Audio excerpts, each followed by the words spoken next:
I want you to be brave enough to cut contracts with people. End those contracts, those karmic contracts. End them all. Think of all the people in your life that you come in contact with every day. They're part of your family. They're part of your friend circle. They're your very best friend. I want you to imagine what it would be like to cut that contract, to end that karmic cycle of reincarnating with them. What would that mean? Really challenge your mind and push past the uncomfortability of saying to yourself, well, I love them so much, I would spend every lifetime with them.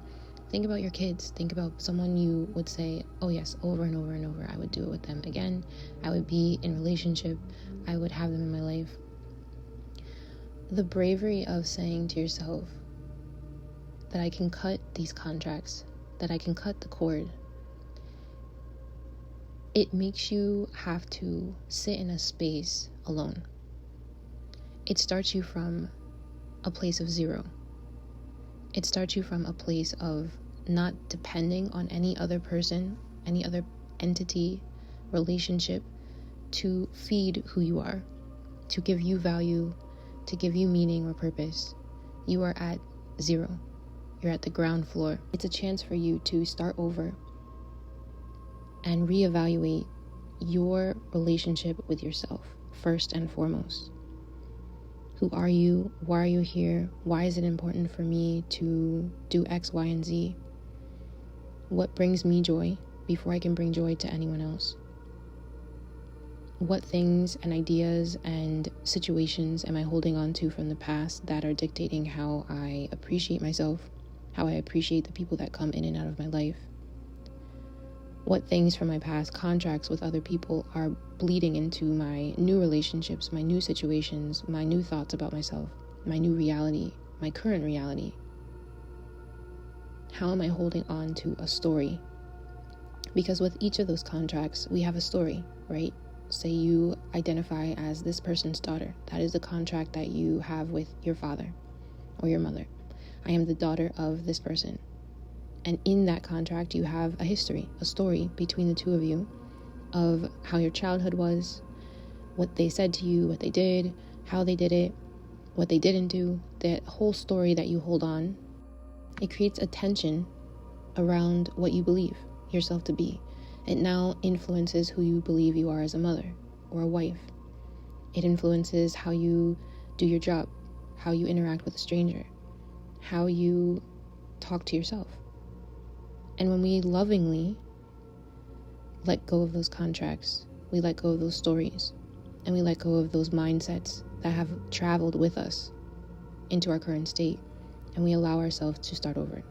We allow ourselves to move throughout the world from a fresh perspective, that no one and no story is tied to myself.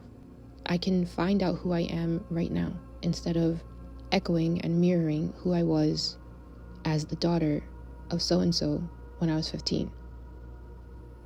I'm allowed to reinvent myself, reintroduce myself to who I am now.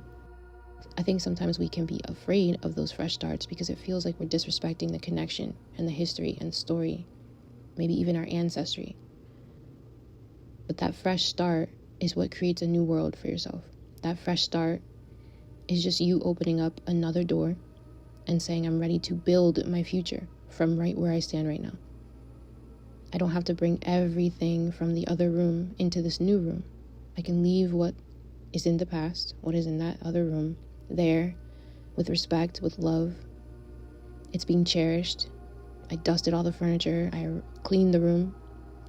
And now I'm allowing myself to cut that contract by entering into a new room, opening up a door to a new perspective, a new version, a blank room that I get to design based on who I am right now. Built from the past, built from my ancestry, built from my DNA, my cosmic memory. However, I get to act and rebuild from this present moment, from who I am and who I'm learning myself to be right now. My new understandings, my new discoveries are equally as important and valuable as the past. When we cut a contract, it may feel like that means that I will never see this person again. I'm supposed to just rid their energy from my life. But I believe that it actually allows us to really see that other person for who they are, and see that relationship for who they are, and not the story that we have created between the two, between us and them. You've cut the cord in order to have a stronger connection, a connection that's not dependent on who they are and who they think you are. You're allowed to change. They're allowed to change. You're allowed to see them for who they are today and not who they were 10 years ago when you first met them. Those cords are tethers to a memory, an idea, a judgment that no longer serves, because you're moving into a new awakening within yourself. And when we cling to those cords and those connections and those stories and those people, it stops us from finding out who we really are. It keeps us tied to a physical realm that's influenced from our mental realm, that's built on perspectives of who we were yesterday, the immaturity that we might have held, the judgments and misinformation that we might have been moving from. Cutting those cords is like forgiving yourself, forgiving them, allowing breathing space. Even if this is a person you feel you generally have a great relationship with, cut the cord, cut the story, allow that connection to reform itself from this point on. Who are they really to you today? Allow that relationship to rebuild from a new place of understanding, a place of self-understanding before anything else.